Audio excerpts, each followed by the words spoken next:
Assalamualaikum dan selamat datang saya ucapkan kepada anda ke podcast Hasbullah Niaga, di mana dalam podcast ini kita membicarakan tentang bagaimana rakyat Malaysia boleh menambahkan income mereka secara part-time tanpa mengorbankan kerja hakiki mereka. Dan spesifik untuk episod kali ini, anda akan tengok macam mana anda boleh buat income dengan cara blogging.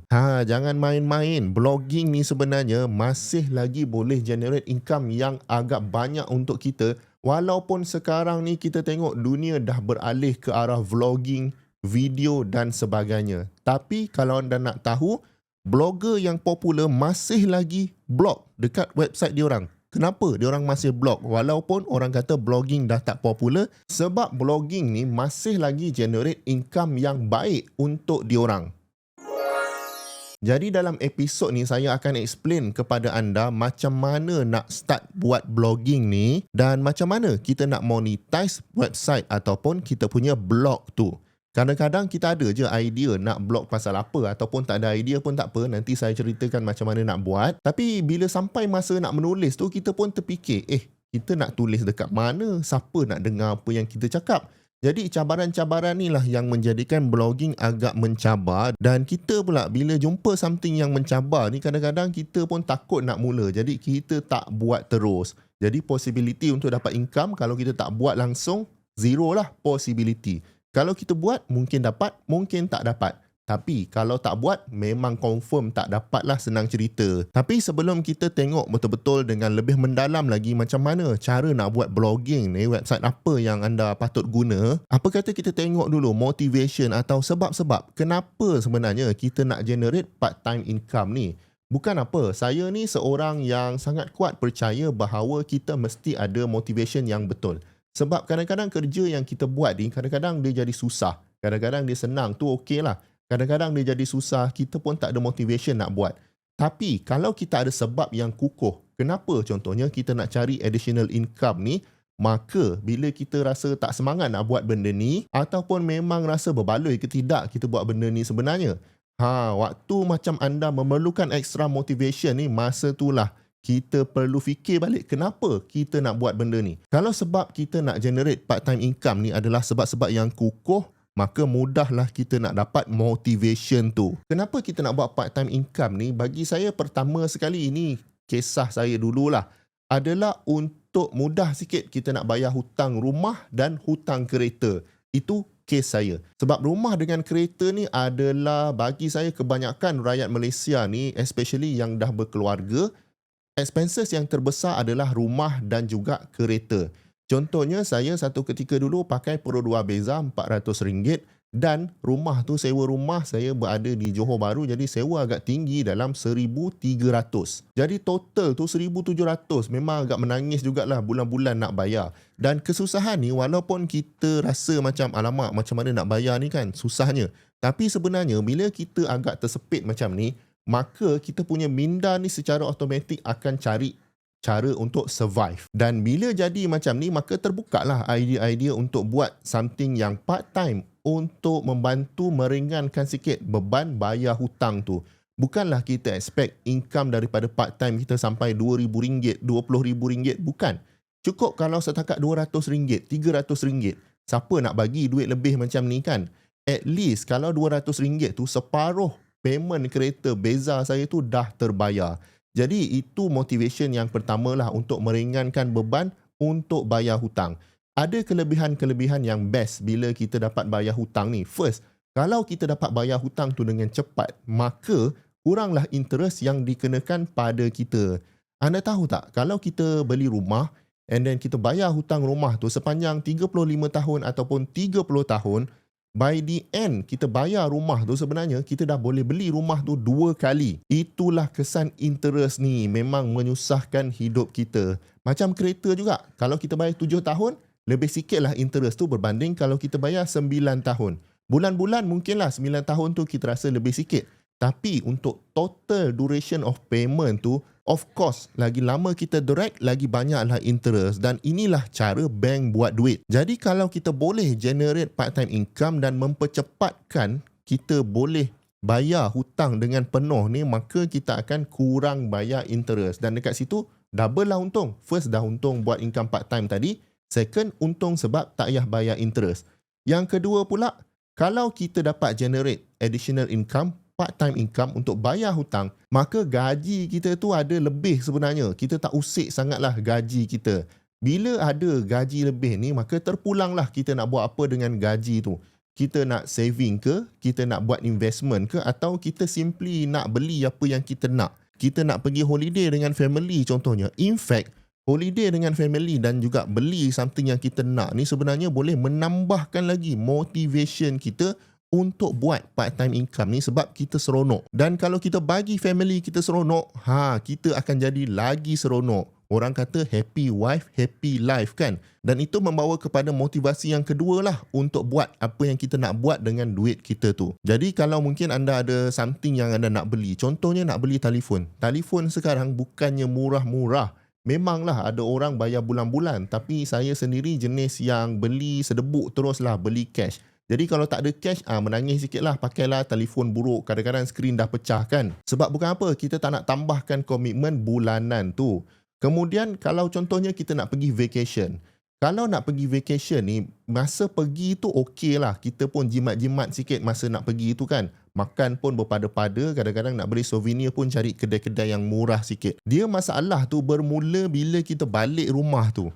Bila balik rumah, most likely kalau saya sendirilah, apa yang saya budget masa holiday tu, mesti akan overspend punya lah. Kadang-kadang siap stay lagi satu malam sebab syok sangat bercuti. Jadi masalahnya, bila kita balik ke rumah kita, expenses tu dah berkurang. Jadi belanja untuk tahun depan tu tak boleh cover sebenarnya sebab kita dah belanja duit tu masa bercuti tadi.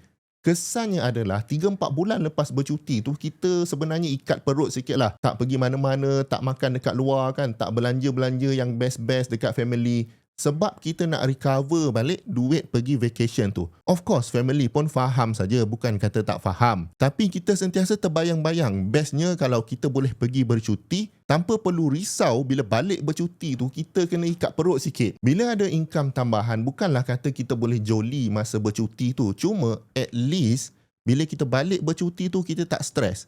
Maknanya masa bercuti pun kita tak stres. Kita boleh betul-betul fokus pada merehatkan badan kita. Boleh fokus bagi happy anak dan isteri kita tanpa kita perlu risau bajet tak cukup bulan depan.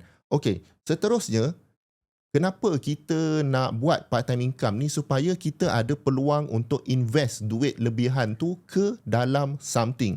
Tak kisahlah sama ada kita nak invest tu nak beli rumah satu lagi ke, atau kita nak buat investment dalam stock market ke, atau kita nak letak duit dalam ASB ke. Kalau anda nak tengok pasal investment ni, saya dah ceritakan dalam episod yang lepas. Memang saya ceritakan teknik-teknik investment, apa benda investment tu sebenarnya, apa jadi pada duit anda kalau anda tak invest dan sebagainya. So saya jemput anda tengok episod yang sebelum ni, episod keempat. Lagi satu yang best bila invest macam ni adalah kita tak perlu kata masuk serbuk 10,000 dalam account investment kita tu. Sebab kalau kita masuk 100, tahun depan dia naik sikit saja. Jadi cara dia untuk invest tanpa membebankan kita ni adalah kita masuk tu sikit tapi kita masuk secara konsisten. Macam mana nak konsisten? Maknanya kalau bulan ni 100, bulan depan pun 100 lagi. Bulan depan lagi pun 100 lagi. Lama-lama barulah dia bertambah dan bila dia ada compounding, maka lagi banyaklah kita punya investment tu, dia punya value dia. Kesannya adalah income dari part-time tu akan generate lagi income untuk kita. Best kan macam tu. Kalau nak invest pakai duit gaji ni sebenarnya agak susah sebab gaji kita ni limited. Dia tak bertambah dah. Dia macam tu je. Tahun depan pula naik sikit lagi mungkin 3-4%. Tapi ada inflation maka tak ada kesan pun. Jadi kalau tak ada additional source of income memang agak mencabarlah sebenarnya untuk buat investment. Jadi kunci untuk buat investment ni adalah part-time income. Seterusnya adalah kalaulah kita nak guna duit tu untuk start kita punya business. Contohnya kita ada minat tersendiri. Katakan contohnya kita minat nak buat video YouTube. Contohnya lah. By the way, kalau nak buat YouTube video pun ada saya ceritakan dalam episod yang ketiga. Tapi kita tak ada duit nak beli kamera equipment contohnya. Nak harapkan duit gaji memang sikit lah dia berkumpul tu lambat. Kalau dah berkumpul pun nanti adalah benda rosak dekat rumah tu. Mesin basuh rosak ke? Sudah nak kena beli mesin basuh pula. Maka sampai sudahlah tak cukup duit, kita nak beli equipment untuk rekod YouTube video tu. Kalau anda minat melukis, mungkin anda nak beli pen dengan pensil yang berkualiti, nak beli easel tu kan, nak letak lukisan tu, itu semua makan kos. Jadi kalau kita tak ada income tambahan, maka susahlah kita nak mulakan benda-benda yang kita minat ni. Sebab kita tak tahu potensi benda yang kita minat. Saya pernah dengar quote yang katakan, kalau kita buat benda yang kita minat tu dan pada masa yang sama kita boleh generate income, contohnya kalau buat lukisan, kita boleh jual lukisan tu, maka sebenarnya kita tak bekerja sehari pun dalam hidup kita. Sebab apa? Sebab kita buat benda yang kita minat, orang bayar pula kita untuk buat benda yang kita minat. Jadi ini boleh kata dream life lah. Tapi untuk mulakan tu perlukan modal. Mana ada bisnes yang tak perlukan modal kan? Bisnes scam mungkin. Memang dia memerlukan duit untuk generate lagi banyak duit. Jadi asalnya modal tu nak datang dari mana? Datang dari part-time income. Okey, jadi itulah motivation kita. Kalau saya recap balik, first, kenapa kita nak buat income part-time ni? Kita nak bayar hutang rumah dan kereta dengan cepat sikit. Kita nak beli something yang kita nak ataupun kita nak pergi vacation. Kita nak dapatkan peluang untuk invest duit lebihan tu dan kemudian untuk kita mulakan bisnes. Sebut pasal bisnes ni kan, bukan kata kita je nak mulakan bisnes. Mungkin kita tengok isteri kita ni ada bakat sikit lah, bakat buat kek ataupun bakat buat biskut contohnya. Kita rasa biskut dia tu sedap gila, kalau orang lain rasa mesti orang nak beli. Tapi modal nak buat tu tak ada. Dia boleh buat biskut tu untuk family je kan. Jadi kita kalau boleh nak suruh dia explore potential buat biskut tu sebagai bisnes yang besar. Tapi kalau tak ada modal, macam mana? Dan modal tu datang dari income part time kita ni lah. Dan sebab-sebab macam ni, kenapa kita nak dapatkan income lebih ni membawa kepada jawapan yang saya sediakan dalam episod ni, iaitu buat blog. Dan kalau anda nak tahu, antara method yang paling mudah untuk buat dan publish something ni adalah dengan cara menulis dan post dekat internet. Dia memang mudah nak buat tau blog ni. Contohnya kalau kita nak buat video YouTube, kalau yang perempuan tu nak kena pakai tudung, lepas tu nak kena make up sikit, tudung pula nak kena match dengan baju, nak kena gosok tudung, nak kena gosok baju. Itu kalau kita nak rupa kita ni presentable. Kalau lelaki mungkin simple sikit. Tapi kalau buat blogging ni, kita bangun tidur, belum mandi pun, kita masih boleh tulis something kan dekat katil kita tu. Asalkan kita ada idea. Jadi, nak buat blog ni memang mudah relatively dengan nak buat benda-benda lain untuk dapatkan income part-time. Cuma, mudah nak buat bukan bermakna cepat dapat income. Anda kena faham bahawa nak dapatkan income ni, maknanya kita bagi value pada orang lain dan orang sangat appreciate value yang kita bagi tu sampai dia sanggup bayar kita. Dan nak membina value ni, nak membina brand kita ni sebenarnya memakan masa. Tak kira lah buat YouTube video pun macam tu, buat podcast pun macam tu, buat blog pun macam tu. Jadi, yang penting kita kena start sekarang. Sebab lagi 5 tahun kita tengok balik orang lain dah generate income banyak. Kemudian masa tu kita terfikir balik, kenapalah 5 tahun dulu kita tak start buat blogging ni. Jangan risau, nanti saya akan ceritakan kepada anda macam mana nak start sekarang juga. Dan mungkin anda ada yang masih tertanya-tanya lagi macam mana buat blog ni sebenarnya boleh mendatangkan income kepada siapa yang tulis blog tu. Ada beberapa cara sebenarnya. Yang pertama adalah melalui Google Ads. Google Ads ni maknanya bila kita punya website ataupun kita punya blog tu dah ada audience, maka Google akan letaklah banner-banner dekat tepi tu untuk iklankan produk-produk yang diorang nak iklankan. Sebab Google ni pun sejenis marketing platform, maka manufacturer ataupun kedai-kedai akan bayar duit kepada Google untuk letak banner ni dan Google akan pilihlah website-website yang tertentu untuk dia letak banner-banner ni. Anda perasan tak kadang-kadang kalau anda baca blog pasal komputer contohnya, anda nak upgrade RAM. Adalah pula Mak Saleh cerita pasal RAM kan. Kita baca, sedang elok dekat tepi tu ada iklan pasal RAM. Ataupun ada iklan pasal komputer lah, pasal game lah dan sebagainya. Jadi bila iklan macam tu dia display dekat website tu, maka Mak Saleh yang tulis blog tadi akan dapatlah sedikit income. Itu kita panggil Google Ads. Cara yang kedua, blogger-blogger di seluruh dunia ni buat income adalah dengan cara product review. Bila dah ada audience ni, maka orang yang jual produk ni sebenarnya geram je kan. Sebab dia sendiri tak ada audience. Company-company ni sebenarnya tak banyak audience.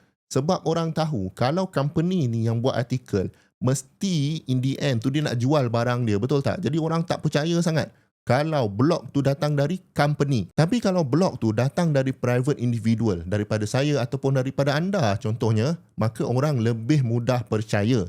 Jadi company-company ni akan kontak anda atau kontak saya sebagai blogger ni untuk promotekan barang diorang dalam blog anda. Jadi bila audience kita dah percaya kepada kita, maka kalau kita promote something, most likely audience kita tu kalau dia nak cari produk tu pada masa tu, dia akan belilah dan dapatlah keuntungan kepada siapa yang bayar kita tadi. Tapi bila dia bayar kita tu, kita sendiri pun ada income sebab kita review produk dia. Cuma review ni kena unbiased lah sebab ada risiko juga. Kalau produk tu memang betul-betul bagus, tak ada masalah, kita boleh review.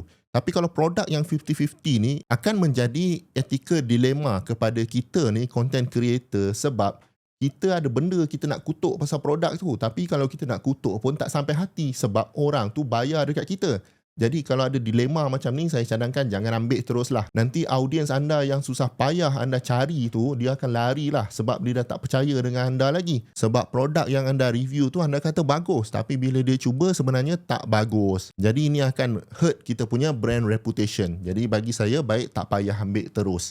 Itu cara kedua, buat product review. Dan cara ketiga adalah dipanggil affiliate marketing ataupun kita tolong orang jualkan produk dia. Pada masa yang sama kita dapat commission. Kalau review tadi, advertiser akan bagi kita duit sedebuk. Nah, RM5,000 contohnya.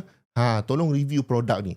Tapi kalau affiliate marketing ni maknanya advertiser ni mungkin dia tak bayar upfront, dia tak bagi duit. Tapi untuk setiap sales yang datang disebabkan kita review barang dia tu, dia akan bagi commission dekat kita. 10% contohnya. Kalau anda pernah dengar Mak Saleh sebut pasal Amazon affiliate dan sebagainya, benda ni lah. Maknanya bila orang order tu dia dapatlah persen, mungkin 2%, mungkin 3%. Yang bestnya affiliate marketing ni adalah kita cakap je, produk tu bukan kita yang buat pun. Jadi kalau ada masalah dengan produk tu, itu antara buyer dengan seller. Kita hanya menyampaikan yang produk ni ada dijual dan mungkin kalau kita sendiri dah test produk tu, kita boleh ceritalah experience kita. Kita sendiri tak perlu nak bangunkan produk tu, kita tak perlu nak shipkan produk tu, jadi memang tak pening kepala lah.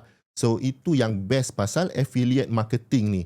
Secara mudahnya affiliate marketing ni boleh kata macam commission lah. Ada saya tengok kalau produk yang digital product especially, commission tu boleh sampai 20%, 30%. Jadi banyak lah. So seronok lah orang yang buat affiliate marketing ni. Baik, sekarang anda dah tahu dan anda dah faham macam mana anda boleh buat income dengan cara buat blog ni. So kita dah tahu dua benda sebenarnya, apa motivation untuk buat part time income, dan seterusnya kita dah tahu macam mana kita nak buat income menggunakan blogging.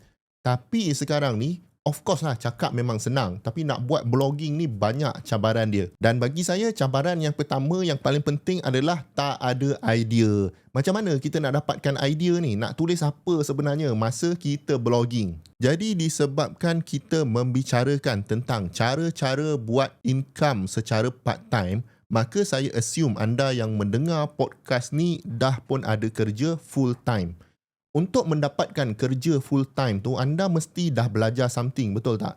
Contohnya kalau anda kerja sebagai mechanical engineer, mestilah masa belajar dulu anda dah belajar kursus mechanical engineering. Anda dah belajar pasal structure, anda dah belajar thermodynamics, anda dah belajar fluid mechanics. Kalau anda ni seorang arkitek contohnya, mestilah sebelum anda jadi arkitek tu, anda dah tahu pasal sketching, anda dah tahu pasal perspektif dan sebagainya. Even kalau anda ni seorang kerani di bahagian human resource contohnya, nak dapat kerja kerani ni anda ingat senang ke? Kan berapa ramai orang cuba dapatkan kerja kerani tu tapi tak dapat. Tapi anda ni bekerja, anda rasa macam jadi kerani tu benda yang biasa. Tapi benda yang anda tahu tu, segala pengalaman anda tu sebenarnya satu pengalaman yang bernilai. Maka itulah dia yang menjadi idea-idea anda untuk buat blog ni. Anda kena faham yang saya cakap ni adalah idea. Bukan maknanya anda copy kerja anda tu letak dekat website. Tak boleh macam tu sebab ada perkara ni menjadi rahsia company tu. Tapi benda-benda fundamental, benda-benda yang anda belajar dulu bukan lagi rahsia. Itu semua orang pun boleh belajar. Dan itulah benda yang anda tulis. Contohnya kerja anda sebagai kerani di bahagian HR ni adalah untuk tapis resume yang datang. Ada resume yang bagus, ada resume yang tak bagus. Jadi contoh idea blog pertama anda adalah macam mana nak tulis resume yang baik untuk hantar kepada majikan. Next blog pula, apakah ciri-ciri resume yang tak baik? Anda tak perlulah nak reveal contoh resume yang tak baik tu, nanti keluar pula nama dia, malu pula dia. Anda pun nanti dalam masalah juga kalau anda buat macam tu. Jadi anda just cerita benda yang general, yang bagi anda pengetahuan biasa saja, tapi pada general public tak tahu benda ni. Maka kalau anda buat blog yang macam tu, student-student yang baru graduate ni tengok blog anda memang sangat bernilai lah pada diorang. Dan anda ingat kunci untuk dapatkan income ni adalah sebanyak mana kita boleh bagi value pada orang. Jadi sekarang ni kita dah bagi value kepada pelajar-pelajar yang baru grad ni, dan diorang pula akan pass pula anda punya website ni kepada junior-junior diorang nanti. Maka lama-lama audiens anda akan berkembang, dan bila potential advertiser nampak yang anda punya website ni ada trafik, maka pada masa itulah email-email akan masuk untuk minta tolong anda review produk-produk diorang. Itu kalau anda bekerja sebagai kerani.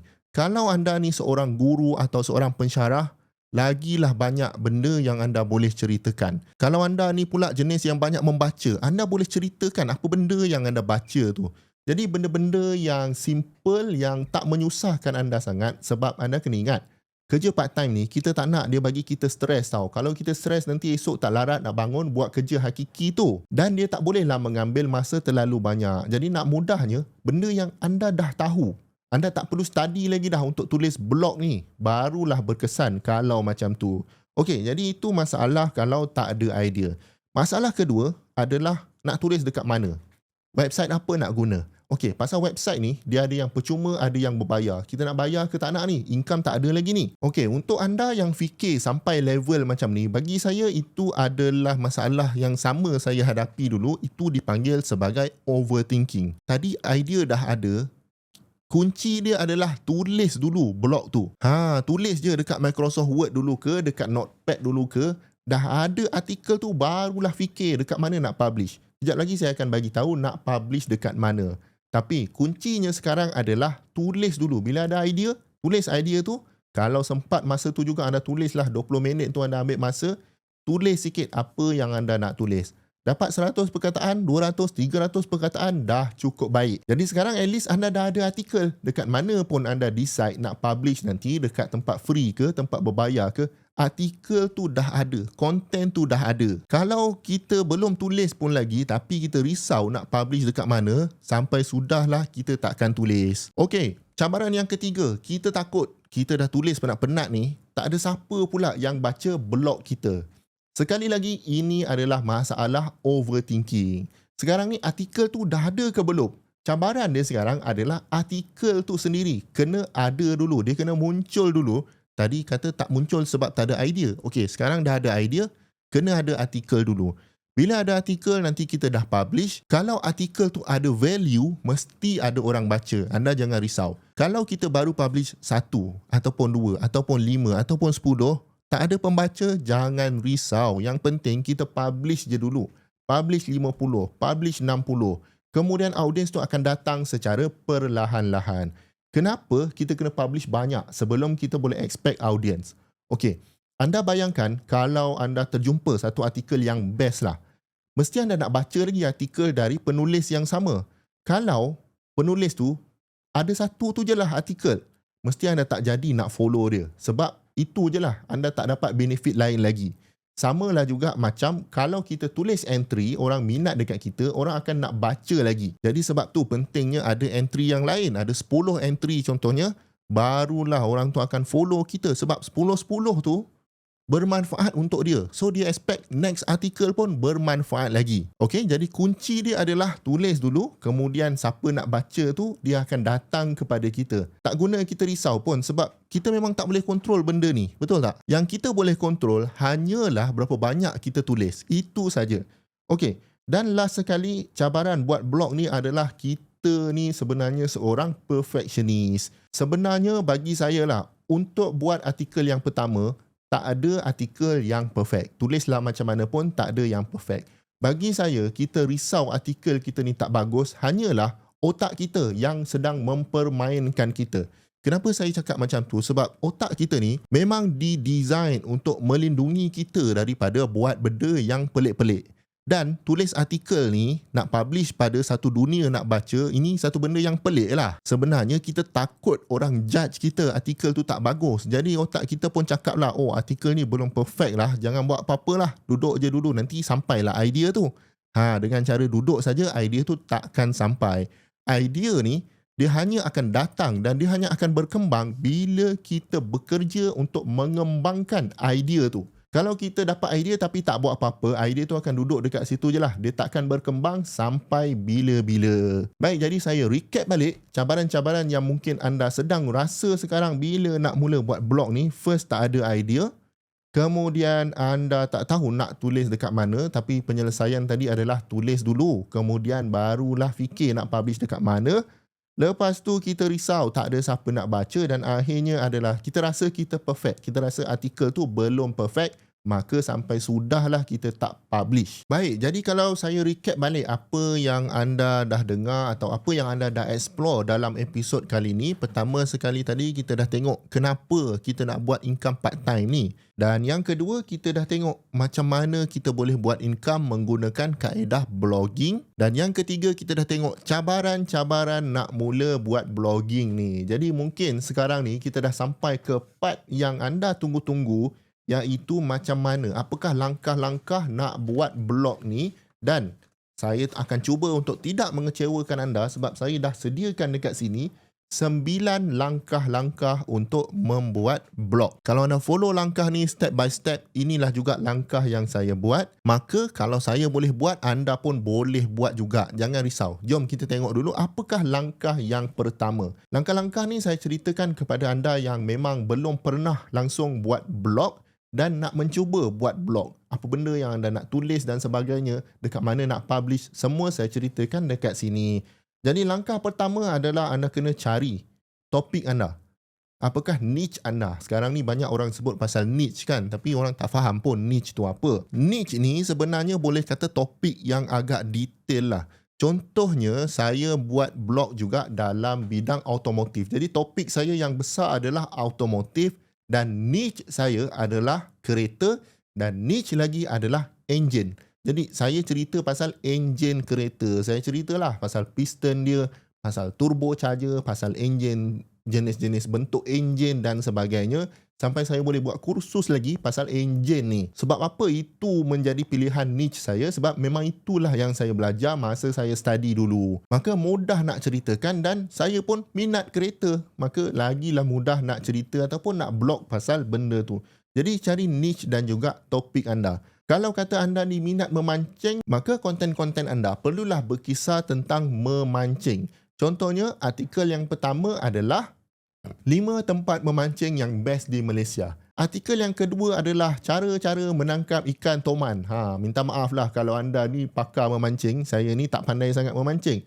Tapi itulah idea-idea yang sepatutnya anda fikirkan berkenaan dengan topik anda. Artikel tu tak boleh lah artikel pertama tadi, tempat-tempat memancing yang best di Malaysia. Artikel yang kedua pula adalah tutorial macam mana nak tukar tayar dekat kereta.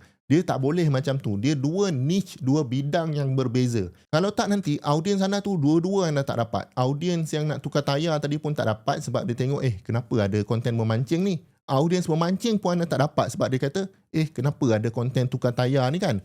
Dia jadi pelik dekat situ, anda tak fokus, maka susahlah nak dapat audiens yang betul-betul setia. Okey, itu langkah yang pertama adalah cari topik anda tu. Yang kedua adalah anda kena buat research pasal kompetitor anda. Kompetitor ni, anda jangan limitkan kepada kompetitor di Malaysia sahaja.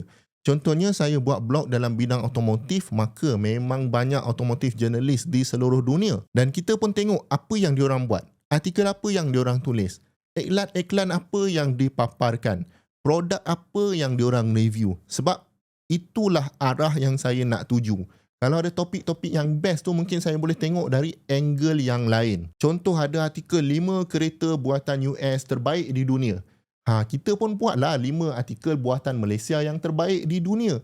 Ini bukannya kita curi artikel dia. Kita mengambil inspirasi daripada apa yang dia dah tulis. Jadi competitor analysis tu sangat penting. Produk-produk yang dia review pula, itulah produk yang kita nak juga review nanti. Tapi mungkin bukan sekarang. Tapi kita sentiasa ingatlah apa benda, contohnya produk spark plug. Kat Malaysia pun ada supplier spark plug. Jadi kita approach lah supplier ni. Kita nakkan idea tu sebenarnya. Okey, seterusnya, yang ketiga adalah anda kena define audience anda. Tadi define niche, ini adalah define audience. Audience tu maknanya dia ni duduk dekat mana? Umur dia berapa, jantina dia apa masalah yang sedang diorang hadapi. Jadi bila anda dah tahu audiens anda tu siapa exactly, maka anda boleh tulis artikel tu berkisar pada diorang sahaja. Sebab ingat kita nak bagi value pada audiens kita, dan bila kita bagi cukup value, maka barulah kita boleh dapat part-time income. Jadi kalau anda ni seorang wanita dan buat konten, buat artikel pasal makeup, obviously demografik yang anda cari adalah wanita mungkin berumur 20 sampai 40 tahun, duduk di Semenanjung atau di Sabah Sarawak, ataupun mungkin duduk di KL ke, kalau anda nak lebih spesifik tak ada masalah. Jadi anda punya blog, anda punya tema blog tu kan, warna blog tu tak bolehlah ganas sangat macam black metal. Jadi sebab tu pentingnya anda kena tahu demografik anda. Cara nak bercakap dengan pembaca yang umur dia 50 tahun lain dengan cara kita nak bercakap dengan pembaca yang berumur 20 tahun contohnya. Jadi sebab tu langkah ketiga adalah define audience anda. Okey, bila anda dah tahu niche, anda dah tahu audience anda, maka anda mulalah tulis blog. Okey, so langkah keempat adalah plan dan tulis blog tu sendiri. Tulis tu bukan bermakna publish. Tulis je dulu. Tujuan kita tulis blog tanpa publish ni adalah supaya minda kita ni, bila kita dapat idea tu, fresh idea tu, terus kita boleh tulis. Kita tak nak bila dapat idea tu nanti kita terfikir pula, alamak nak pakai website apa kita nak namakan blog kita ni apa bila jadi macam tu, itu yang tak tulis-tulis tu. Idea kita terbantut dekat situ. Jadi apa-apa pun, bila dah tahu audience, bila dah tahu niche, tulis je cepat-cepat. Tak perlu publish dulu. Yang penting dah ada entry 1, entry 2, entry 3. Okey, itu kreatif punya part lah. Okey, sekarang ni, langkah yang kelima barulah kita fikir macam mana nak buka website. Jadi langkah kelima adalah anda fikir apakah nama yang sesuai untuk blog anda. Nama ni pun bukanlah satu benda yang kritikal. Contoh nama blog saya adalah Hasbullah Syarah. Saya pun tak tahu mana datang nama tu, yang saya tahu nak nama saya and then apa yang saya buat iaitu bersyarah. Jadi saya letaklah syarah dekat situ. Asalnya masa letak dulu, saya rasa mungkinlah satu hari nanti saya nak tukar bagi reflect audience automotif saya. Tapi somehow bila lama-lama sekarang ni, contoh nama tu dekat YouTube dah ada 350,000 subscriber lebih, rasa macam pelik pula nak tukar nama tu. Jadi nama tu stick dekat situ. Itu nak mengatakan bahawa sebenarnya yang matter tu adalah content. Nama tu agak secondary. Tapi orang yang tak ada content ni, dia sibuk je fokus pasal nama. Of course, nama tu membantu juga. Tapi tidaklah sepenting content. Okey, bila dah ada nama dan anda dah bersedia ni, nak letakkan apa yang anda dah tulis tadi dekat website, sampailah kita ke langkah yang keenam. Dan langkah keenam adalah kita kena decide. Nak guna website yang free ke atau nak guna yang berbayar. Free dengan berbayar ni bagi saya dia adalah balance antara masa dan juga duit. Kalau anda spend duit, masa anda jimat.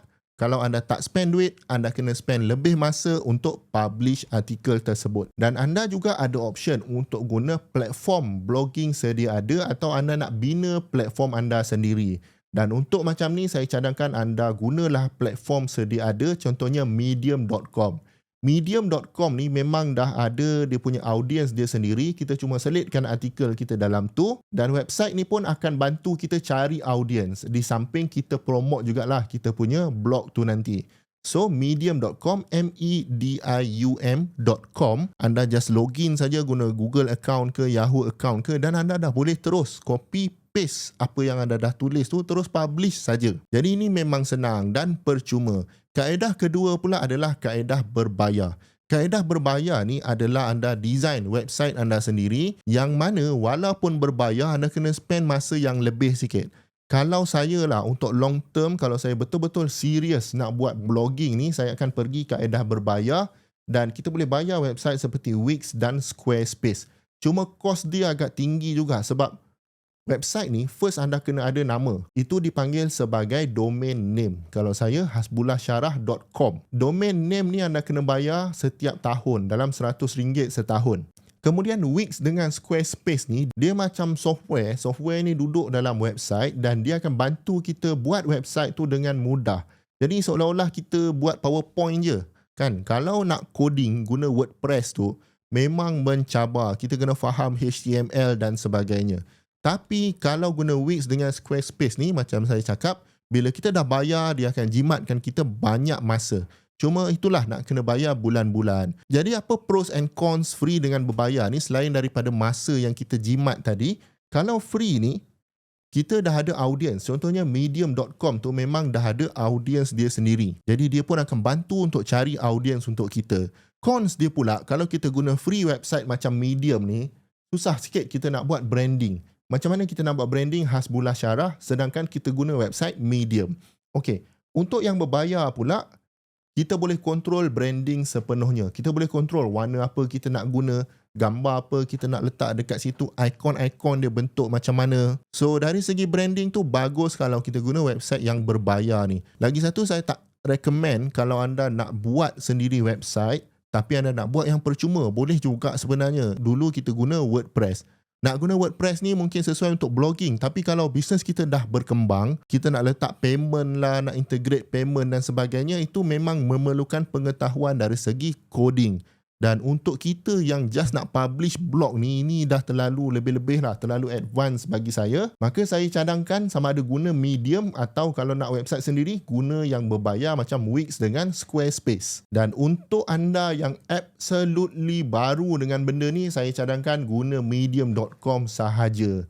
Guna tu dulu and then tengok lepas anda publish 10-20 artikel, tengok ada orang tak nak baca. Anda pun bolehlah share. Barulah anda decide, oh, macam ramai juga yang baca ni. So anda tahulah topik anda tu ramai orang suka. Maka masa tu barulah kalau anda nak buat branding yang baik sikit, barulah bayar kepada platform-platform untuk buat website ni. Okey, jadi itu langkah yang keenam. Anda decide nak guna free atau website yang berbayar untuk publish blog anda.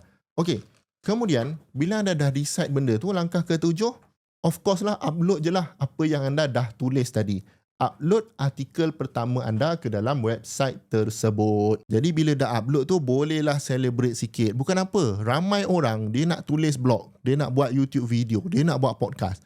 Tapi dia benda tu semua dalam kepala dia. Anda sekarang ni dah publish. Orang tengok ke tidak tu lain cerita tau. Yang penting anda dah publish. Okey? Jadi anda punya content tu sekarang ni ada dalam website yang boleh diakses dari seluruh dunia.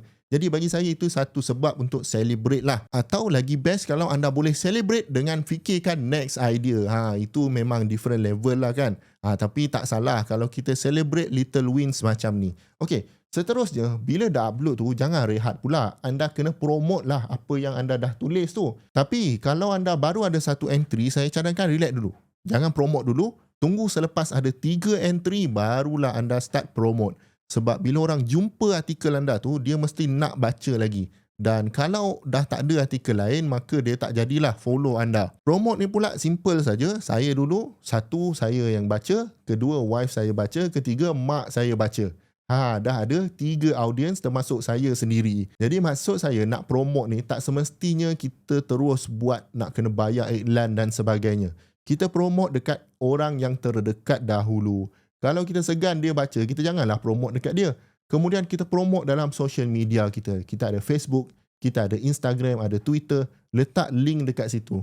Bila dah ada link tu senang, orang klik saja. Nampak tak kelebihan dah publish ni? Kalau tak publish, sampai bila pun kita tak ada link tu, kita tak boleh promote dekat orang dan kita tak akan tahu orang suka ke tidak kita punya blog.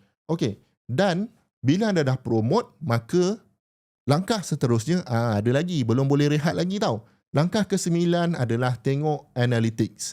Okey, kalau kita ada 4 artikel, 5 artikel, kita tengoklah selepas jangka masa, lepas 2 minggu contohnya, kita tengok artikel mana yang paling ramai orang baca. Jadi kita tahu audiens kita ni suka artikel jenis yang macam mana. Contohnya niche anda memancing tadi. Contohnya anda ada blog pasal batang pancing, Kemudian anda ada blog pasal tempat-tempat menarik nak memancing. Kalau anda tengok artikel yang batang pancing tu jauh lagi banyak dari artikel tempat-tempat memancing, maka next artikel anda fokuslah lebih kepada batang pancing tu. Mungkinlah fokus kepada equipment lah, maksudnya tali, dia punya mesin pancing ke, ataupun dia punya batu, dia punya umpan ke. Jadi anda nampak dekat situ trend lebih kepada equipment, bukan lebih kepada adventure. Kita tak tahu benda ni selagi kita belum cuba. Bila kita dah tahu, kita dah nampak trend ni, maka kita push lah dekat trend yang banyak tu. Dan ini seolah-olah anda macam melayan lah kehendak audiens anda. Bila anda layan diorang pun akan setia kepada anda. Audiens pun makin bertambah, dan bila audiens makin bertambah, barulah brand-brand akan cari kita. Mungkin brand pancing tu ke, brand mesin tu ke, cari kita untuk bantu promote barang diorang. Masa itulah baru anda akan rasa ada income. So nampak kan cara atau kaedahnya agak straightforward saja. Cuma saya kena ingatkan anda, apa benda yang kita buat pun benda ni akan ambil masa. Bagi masa kepada anda, contohnya 2 artikel seminggu selama 6 bulan contohnya. Saya kira-kira dalam 50 artikel. Selepas buat selama macam ni, barulah anda ada sense sikit sama ada anda first kali anda suka ke tidak buat benda ni. Kalau anda tak suka, tak boleh, sebab nak maintain buat benda ni dalam jangka masa yang lama memang susah kalau anda tak suka dia. Kemudian anda tengok juga, ada tak orang yang suka pada blog anda tu? Kalau ada, bolehlah teruskan. Tapi kalau tak ada, mungkin anda kena consider untuk tukar niche dan sebagainya. Yang penting kita mesti konsisten. Baik, jadi untuk recap balik, anda dah tengok 4 benda dalam podcast ni. Pertama sekali tadi adalah kenapa kita nak buat income part time. Yang kedua adalah macam mana blogging ni boleh generate income untuk kita. Yang ketiga adalah apakah cabaran-cabaran nak buat blogging. Dan of course, yang keempat adalah kaedah. Ada 9 kaedah step by step macam mana anda boleh mula buat blog. Jadi terima kasih saya ucapkan kepada anda yang mendengar. Kalau anda minat dengan kaedah-kaedah lain juga untuk macam mana nak buat income part time ni, maka saya jemput anda dengar juga episod-episod dalam podcast Hasbulah Niaga ni yang lain. Dan selamat maju jaya saya ucapkan kepada anda semua. Jumpa lagi.